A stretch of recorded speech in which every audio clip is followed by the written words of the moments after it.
ওরা বুঝতে পারছে না, যারা আমার তৃণমূলের বন্ধুরা আছেন তারা বুঝতে পারছেন না তারা বালিশ চাটবেন না চটি চাটবেন। আমি যখন এখানে ঢুকছিলাম তখন দেখছিলাম আমার অনেক ভাইরা যারা আমাদের টি শার্টগুলো পরে আছে, জার্সিগুলো পরে আছে, নওশাদ স্যারের ছবি আছে সামনে, পিছনে ইন্ডিয়ান সেকুলার ফ্রন্ট লেখা আছে, যারা পরে আছেন আপনারা কিন্তু জার্সিগুলো সাবধানে বাড়ি যাবেন নিয়ে, রাস্তাঘাটে খুলে নিতে পারে যে কেউ। কিছু লোকে ঘুরছে জার্সি পরার জন্য, পুরনো জার্সি ছেড়ে ইন্ডিয়ান সেকুলার ফ্রন্টের জার্সি খুঁজে বেড়াচ্ছে, তাই আপনাদের জার্সিগুলো আপনারা সাবধানে বাড়ি নিয়ে যাবেন। এগুলো কিন্তু রাস্তায় হাইজ্যাক হয়ে যেতে পারে আপনাদের জার্সিগুলো। কারণ ওরা বুঝতে পারছে না, যারা আমার তৃণমূলের বন্ধুরা আছেন তারা বুঝতে পারছেন না তারা বালিশ চাটবেন না চটি চাটবেন। মহা সমস্যায় পড়েছে যে এতদিন জোড়া ফুলটা চাটছিলাম, এখন জোড়া ফুল ভাগ হয়ে বালিশ আর চটি, দুদিকে কোথায় চাটবেন খুঁজে পাচ্ছে না। তাই যে কোনো সময় এই জার্সিটা আপনাদের কিডন্যাপ হয়ে যেতে পারে, হাইজ্যাক হয়ে যেতে পারে। তাই জার্সিগুলো সাবধানে নিয়ে যাবেন, এগুলো আমাদের সম্পদ, আমাদের নওশাদ স্যারের ছবি লাগানো আছে। বাকি আমার দাদারা বলছিলেন, পূর্ববর্তী বক্তারা, আমরা বিজেপির দালাল ছিলাম ভোটের আগে। প্রত্যেকটা জায়গায় মানুষের কাছে পৌঁছানো হয়েছিল যে আইএসএফকে যদি ভোট দেন বিজেপি চলে আসবে। মানুষ আইএসএফকে ভোট দেয়নি, মানুষ তাদেরকেই ভোট দিয়েছিল। আজকে তারা সবার আগে বিজেপি হয়ে গেছে। যারা সুযোগ পেয়েছে ঢুকে গেছে, যারা সুযোগ পায়নি এখনও ছুঁচো ইঁদুরের মতো দরজার এদিক ওদিক ঘুরছে, কখনো এতটুকু কোথায় সুযোগ পাবে ওখান থেকে ঢুকে যাবে। আমরা কিন্তু এখনও দাঁড়িয়ে আছি একই জায়গায়। মানুষ আমাদের সেদিন বিশ্বাস করেনি, কিন্তু আমরা দাঁড়িয়ে আছি, মানুষ আগামী দিনে বিশ্বাস করবে। আমাদের বিশ্বজিৎ স্যার, আমাদের পিয়ারুল স্যার, আমাদের মিন্টু স্যার, প্রত্যেকে কিন্তু এখনও দাঁড়িয়ে আছে আপনাদের সাথে। এবং আগামী দিনে মাননীয় নওশাদ সিদ্দিকী সাহেব আইএসএফের বাঘের বাচ্চা, তিনি যেভাবে তৃণমূলের বিরুদ্ধে লড়ে গেছেন, বিজেপির বিরুদ্ধে লড়ছেন, আর আমরা তার সেই লড়াইয়ে আমরা তার সঙ্গী হয়ে থাকব। আমরা কথা দিচ্ছি আপনাদের, এই লড়াইয়ে আপনারা যেভাবে আমাদের সঙ্গী, আমরাও কিন্তু মাননীয় নওশাদ সিদ্দিকী সাহেবের সঙ্গী হিসেবে লড়তে চাই এবং লড়ছি। বাকি একটা নতুন সরকার আমরা দেখেছি। আমার পূর্ববর্তী বক্তারা বলছিলেন যে তৃণমূল চলে গেছে, তাদের ঔদ্ধত্য, তাদের সব কিছুর কারণে মানুষ তাদের বিসর্জন দিয়েছে। মানুষ বিসর্জন দিয়ে মানুষ একটা বিকল্প শক্তিকে আঁকড়ে ধরেছে, তার নাম ভারতীয় জনতা পার্টি, বিজেপি। তারা কিন্তু বলছে তারা নাকি হিন্দুদের সরকার। রাজনীতিতে হিন্দুত্ব আর মুসলিম বা ধর্মীয়করণ এই বিজেপি কিন্তু রাজনীতিতে প্রবেশ করিয়েছে। এর আগে কোনো রাজনৈতিক দল কিন্তু ধর্ম নিয়ে রাজনীতি করেনি। আর এই যে ধর্মীয় রাজনীতি পশ্চিমবঙ্গে বিজেপি আজকের করছে, এর সূত্রপাত কিন্তু হয়েছিল 2011 সালে। তার আগে পশ্চিমবঙ্গে হিন্দু মুসলিম একসাথে মিলেমিশে আমরা থাকতাম, কখনো এই জায়গায় তৈরি হয়নি, কেউ বুঝতে পারেনি কোনটা হিন্দু পাড়া কোনটা মুসলিম পাড়া। 2011 সালে মমতা ব্যানার্জি যখন জিতে ক্ষমতায় আসলো, সেদিন থেকে এই বিজেপিকে পশ্চিমবঙ্গে আনার কাজটা তিনি সেদিন থেকে শুরু করেছিলেন।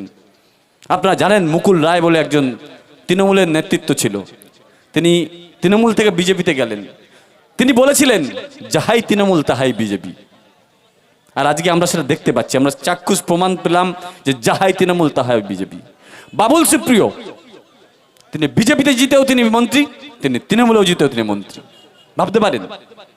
তাহলে মুকুল রায় যা বলেছিলেন তাহলে ঠিক কথাই বলেছিলেন, যাহাই তৃণমূল তাহাই বিজেপি। আপনি ভাবুন অর্জুন সিং এর কথা, আজকে তিনি বিজেপি সরকারের বিজয়ী এমএলএ এবং মন্ত্রী। এই অর্জুন সিং 4 বার দল বলতেছে, 4 বার। আপনি ভাবুন একটা তৃণমূলের কোন নেতৃত্ব বিজেপিতে যাচ্ছে এবং বিজেপি থেকে আবার তৃণমূলে ব্যাক করছে এবং তৃণমূল সেটা সাধারণ গ্রহণ করছে। তার মানে কি সেটিং ছিল যে যেখানে ইচ্ছে যাওয়া আসা করতে পারে, মানে একই বাড়ির 2টো রুম, কখনো এই রুমে কখনো ওই রুমে, যার যেখানে ইচ্ছা সুবিধা মতো সে সেখানে চলে যাক। মানুষ সেদিন সেটা বুঝতে পারেনি, বা বুঝলেও মানুষ অন্ধ ছিল, অন্ধ হয়ে গেছিল মমতাময়ীর প্রেমে, মমতা ব্যানার্জির প্রেমে। আজকে সেটা সরজমিনে কিন্তু প্রমাণ হয়ে গেছে। মুকুল রায়ের সেই কথা, যাহাই তৃণমূল তাহাই বিজেপি। তাই আগামী দিনে মানুষকে, পশ্চিমবঙ্গবাসীর কাছে আমার অনুরোধ, আপনারা ভাবুন, রাজনীতির জায়গাটা কিন্তু মানুষের জন্য রাজনীতি। রাজনীতি হবে মানুষের রুটি রুজির জন্য, রাজনীতি হবে রাজনীতি আমরা লড়বো মানুষের জন্য, মানুষের স্বাস্থ্যের জন্য, মানুষের শিক্ষার জন্য, মানুষের খাদ্য সংস্কৃতির জন্য। কিন্তু রাজনীতিতে ধর্মের কোনো জায়গা কোনোদিন দেখিনি, কোনোদিন হয় না। কিন্তু এই বিজেপিকে পশ্চিমবঙ্গে প্রবেশ করানোর দায়িত্ব মমতা ব্যানার্জি নিজে কাঁধে তুলে নিয়েছিলেন এবং সেখান থেকে হিন্দু মুসলিমের বিভেদ তৈরি করার রাস্তা উনি ক্লিয়ার করেছিলেন। আর আজকে সে 2011 সালে যে যাত্রাপথ উনি শুরু করেছিলেন, 2026 সালে বিজেপির হাতে পশ্চিমবঙ্গকে তুলে দিয়ে ওনার সেই স্বপ্ন উনি পূরণ করেছেন। আপনি দেখুন অভিষেক ব্যানার্জি, তার বিরুদ্ধে এত চুরির দায়, এত চুরির অভিযোগ, এখনো পর্যন্ত তিনি অ্যারেস্ট হননি। ভাবুন, ভাববার সময় এসছে। মানুষকে বলুন, মানুষকে ভাবতে বাধ্য করুন। অনেক ছোট বড় তৃণমূলের নেতারা অ্যারেস্ট হয়ে গেছে, কিন্তু আজও অভিষেক ব্যানার্জি বাইরে ঘুরে বেড়াচ্ছে। সেটিংটা কোথায় সেটা খেয়াল করুন। কারণ এই বিজেপিকে পশ্চিমবঙ্গে জন্ম দেওয়ার জন্যই তো মমতা ব্যানার্জি দায়িত্ব নিয়েছিলেন। আপনারা দেখেছেন বিগত দিনে যখনই সিবিআই পশ্চিমবঙ্গে আসতো, মমতা ব্যানার্জি ফ্লাইটে উড়ে দিল্লি চলে যেতেন, সব চুপ। আমরা যারা বুঝতে পেরেছিলাম, অনেক আগেই তারা বুঝতে পেরেছিলাম, সাধারণ মানুষের বুঝে ওঠার অতটা সমস্ত হয়নি। আজকে সাধারণ মানুষ বুঝতে শিখেছে। তাই আবারও বলছি, ধর্মীয় মেরুকরণের রাজনীতিতে যে আপনারা মাতবেন না। সাধারণ মানুষের জন্য যারা লড়াই করছে সেটা চিন্তা করুন। আমার হিন্দু ভাইরা যারা আছেন, যাদেরকে আজকে বোঝানো হচ্ছে যে বিজেপি সরকার নাকি হিন্দুদের সরকার, তাই হিন্দুদের সরকার যখন, তাহলে হিন্দুদের জন্য পেট্রোল পাম্পে 106 টাকা 7 টাকার জায়গায় কেন ওটাকে 90 টাকা করা হচ্ছে না? ঠিক আছে, মুসলিম সম্প্রদায়ের ভাইদের হিন্দুদের সরকার হয়েছে, আমি তাহলে মুসলিম সম্প্রদায়ের ভাইদের জন্য 106 টাকা থাক। তাহলে হিন্দুদের সরকার যখন হিন্দুদের জন্য কোথায় ভাবছে না। পেট্রোলের দামটা কিন্তু সবার জন্য একই থাকছে। গ্যাসের দামটা কি আপনি মুসলমানের জন্য যা থাকছে, হিন্দুদের জন্য তাই থাকছে। তাই মানুষকে ভাঁওতাবাজি দেওয়ার জন্য হিন্দুদের সরকার করা হচ্ছে, যাতে মানুষ প্রশ্ন না করতে পারে। সামগ্রিক দৈনন্দিন জিনিসের যে দাম বা বৃদ্ধি হচ্ছে, সে নিয়ে যাতে মানুষ না প্রশ্ন করতে পারে, সে নিয়ে যদি মানুষ না ভাবতে পারে। আজকে এই লক্ষ্মীর ভান্ডার থেকে অন্নপূর্ণা ভান্ডার আপনি 3000 টাকা করে দেবেন বলেছেন, 1 কোটির বেশি আমার মায়েরা বোনেরা টাকা পাচ্ছে না। সেগুলো নিয়ে যাতে মানুষ প্রশ্ন না করতে পারে, তাই ধর্মীয় শস্যটা দিয়ে রেখেছেন। আমি হিন্দুদের সরকার। রাজনীতিতে হিন্দু নেই, মুসলিম নেই, রাজনীতিতে হয় মানুষের জন্য। আমরা আবারও বলছি, মাননীয় নওশাদ সিদ্দিকী সাহেব মানুষের জন্য লড়ছেন। তিনি কোনোদিন কোনো হিন্দুর জন্য শুধু হিন্দুর জন্য লড়েননি, হিন্দুর জন্য বলেননি, কোনো শুধু মুসলমানের জন্য বলেননি। তিনি এই বিধানসভায় প্রথম অধিবেশনে তিনি সবার আগে আদিবাসী এবং সাঁওতালিদের জন্য কথা বলেছেন। তিনি মুসলিমদের জন্য তো কিছু বলেননি। সবার আগে তাঁর প্রতিবাদ শুরু, তাঁর দাবি শুরু হয়েছে সাঁওতাল আদিবাসীদের জন্য। প্রত্যেকটা ইউনিভার্সিটিতে সাঁওতালিদের জন্য সাঁওতালি সাবজেক্ট অ্যাড করার জন্য তিনি লড়াই করছেন, তিনি দাবি রেখেছেন। তাই রাজনীতিটা যারা করছেন, মাননীয় নওশাদ সিদ্দিকী যেভাবে রাজনীতি করছেন, মানুষের জন্য করছেন। আগামী দিনে বুঝবেন, আমার হিন্দু ভাইরা বুঝবেন, তৃণমূল কংগ্রেস তাদের নিজেদের স্বার্থে বিজেপি হিন্দুদের সরকার, এটা পরিষ্কার কথা, হিন্দুদের সরকার। কিন্তু ইন্ডিয়ান সেকুলার ফোরাম মুসলিমদের সরকার, মুসলিমদের দল বলে চিহ্নিত করেছিল তাদের স্বার্থে, যাতে সংখ্যালঘু ভোটটা তাদের দিকে ধরে রাখতে পারে, হিন্দুদের ভোটটা তাদের দিকে ধরে রাখতে পারে। কিন্তু এই মেরুকরণের খেলাটা কিন্তু শেষ হয়ে এসছে। আগামী দিনে মানুষকে আমি ভাবার চিন্তা করার অবকাশ রাখলাম, আমি দাবি রাখলাম, আপনারা চিন্তা করবেন এবং আপনার সুচিন্তিত মতামত আগামী পঞ্চায়েত নির্বাচন আসছে, আপনারা সেখানে প্রতিফলিত করবেন, এটুকু আমি আশা রাখি আপনাদের কাছে। এবার যদি আপনি আসি, নতুন একটা সরকার হয়েছে পশ্চিমবঙ্গে, 2 মাস 3 মাস সরকারের বয়স। কি দেখলাম এই সরকার এসে? বিগত দিনে সরকার ধর্ষণের রেট বেঁধে দিয়েছিল, আমার মায়েদের বোনেদের সুরক্ষার জায়গা ঠিক না করে ধর্ষণের জন্য রেট বেঁধে দিয়েছিল। এই সরকারও কি করলো? একই জিনিস, শুধু একটু রেটটা বাড়িয়ে দিয়েছে, 10 লাখের জায়গায় 25 লাখ করেছে। সাথে কি করেছে এই সরকার? নতুন সংযোজন করেছে এই সরকার। যারা রাস্তায় দায়িত্বে আছেন, কাইন্ডলি আমাদের বোধহয় এটা সববাহী গাড়ি আছে, এটাকে একটু সাইড করে দিন। যে কথা বলছিলাম, এই নতুন সরকার নতুনভাবে পশ্চিমবঙ্গবাসীকে আরেকটা দৃষ্টান্ত দিল।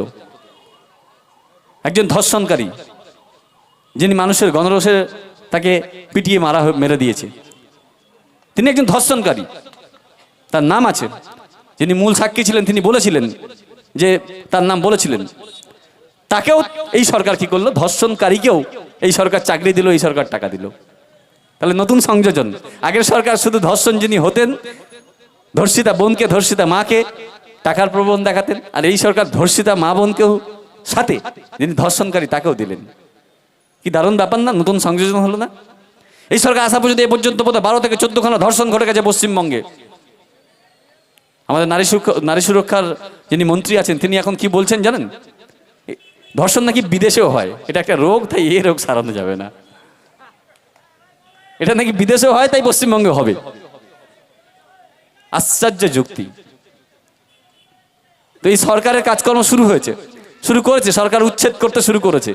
আচ্ছা, যারা হিন্দুত্বের সরকার বলে প্রচার করছে, তারা যখন জেসিবি দিয়ে, বুলডোজার দিয়ে ওই সাধারণ খেটে খাওয়া মানুষের রুটি রুজির জায়গাগুলো নষ্ট করছে, সেখানে কি হিন্দুদেরগুলো বাদ দিয়ে মুসলিমদেরগুলো ভেঙে আসছে? মানুষ ভাববে, মানুষ বুঝবে। মানুষকে বোকা বানানো এত সহজ নয়। এটা 2026, আপনারা পারবেন না আগামী দিনে আর বোকা বানাতে। আপনার বুলডোজার হিন্দু মুসলিম কিছুই দেখছে না। আপনার বুলডোজার সাধারণ খেটে খাওয়া মানুষের, প্রত্যেকটা খেটে খাওয়া মানুষের উপরে আপনি চালাচ্ছেন। তাই হিন্দুদের সরকার বলে আর কতদিন চালাবেন? মানুষকে আর কত বোকা বানাবেন? আবারও বলছি, রাজনীতি করছি আমরা মানুষের জন্য। এখানে হিন্দু মুসলিম শিখ জৈন আদিবাসী এখানে কোনো জায়গা নেই। সাধারণ মানুষ, খেটে খাওয়া মানুষের জন্য আমাদের লড়াই জারি ছিল, জারি থাকবে আগামী দিনে মাননীয় নওশাদ সিদ্দিকী সাহেবের নেতৃত্বে। আমি আর দীর্ঘায়িত করব না। আমি সুবক্তা নই, আমার আরও যারা আছেন বক্তা তারা বলবেন, আমি শুনবো এবং আপনারাও শুনবেন সেই বক্তব্য। এই বলে আমি আমার ক্ষুদ্র বক্তব্য এখানে শেষ করলাম। সবাই ভালো থাকবেন, সুস্থ থাকবেন, আবারও দেখা হবে এবং লড়াই জারি থাকবে। ইনকলাব জিন্দাবাদ, মাননীয় নওশাদ সিদ্দিকী সাহেব জিন্দাবাদ, ইন্ডিয়ান সেকুলার ফ্রন্ট জিন্দাবাদ। অসংখ্য ধন্যবাদ। আসুন।